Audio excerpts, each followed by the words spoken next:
All right, everybody. Just want to go over the last few tournaments I've had here. It's been a good end of the season for sure. I'm going to start it off with Black Lake on our last team trail event. I usually struggle out there, but I had a couple baits that really helped me out. Give you guys a quick look at them real quick. So this is what got my big fish by far. That's the X-Zone Finesse Muscleback Craw. That's the Okeechobee Craw color, guys. I was rigging it up with a 3/0 Trokar magworm hook along with a Wu Tungsten 3/16 ounce weight. A lot of other fish for me as well came off a X-Zone Ned Zone Craw Lamb. I was using an 1/8 ounce Ned head for it through X-Zone. And then when we had our championship come up, pretty much I was using a green pumpkin along with a green pumpkin and purple flake, all still X-Zone guys, same heads. I did get a few fish on the craw again. They weren't as much help this time. Now we're gonna go on to the river. Now the river was a pretty easy one. I mean, I used one bait pretty much all year, anytime I was on the river. Well, one bait I forgot to grab because I was sick of my hands smelling like garlic. But we have got the 5150 gobies. If you want to take a look at those two colors, highly recommend everybody try them out. We got the hologram, and that's the green pumpkin zombie there. Absolutely phenomenal. I use that probably 9 out of 10 times, and if I can't get them on that, I'll switch right over to that. But I will usually drop that on a Trokar 1/0 hook, drop shot. I use a slightly bigger hook personally. It's just what I feel comfortable with, and I also put that on with a 1/2 ounce pencil weight. But the big thing on Black Lake I found as well was Liquid Mayhem's craw scent. For whatever reason, every time you put that on one of your baits, it seemed to really help it get bit. Right here is my main drop shot rod. If I can get it off the pegs.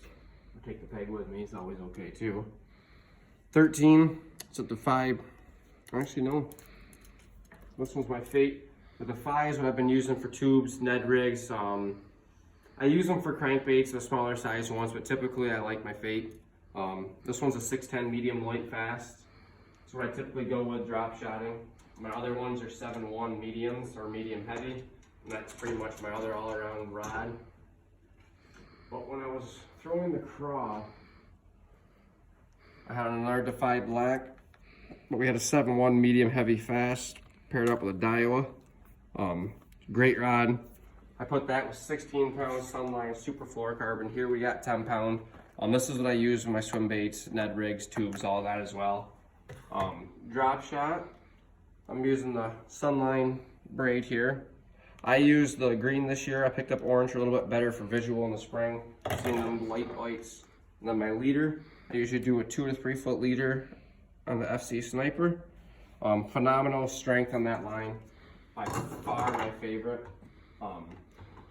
I'm going to go into the last tournament I had, which was the biggest shock of them all. We were at Black Lake. It was a grind. It was a really tough day. 2 big bites came off a Spro Little John. This is not the color. I used the green pumpkin. It's a great craw imitator. Phenomenal little baits by far. And aside from that, I caught a lot of my fish on a Ned rig. And the last fish I managed to catch, which gave us our 5 fish limit, actually was the X-Zone 5-inch True Center Stick, black and blue, paired up with a 16th ounce weighted wacky work. And this one's also weedless. At the time, the one I used wasn't weedless. I was up on some rocks. But it was definitely been a tough year to start off. At the end of it, we kind of put it together. Big shout out to all my sponsors, 5150 especially. Dave over there has been helping me out all year. X-Zone, you guys have had me set up, as you can see from the wall here. We've got plenty of that. 13 Fishing. Can't ask for any better rods or reels by any means. Looking forward to see what next year brings. I definitely don't see me fishing any more tournaments. If you guys have any questions, feel free to message me about how the year's gone. Thanks for everybody that's been supporting me, and have a good one.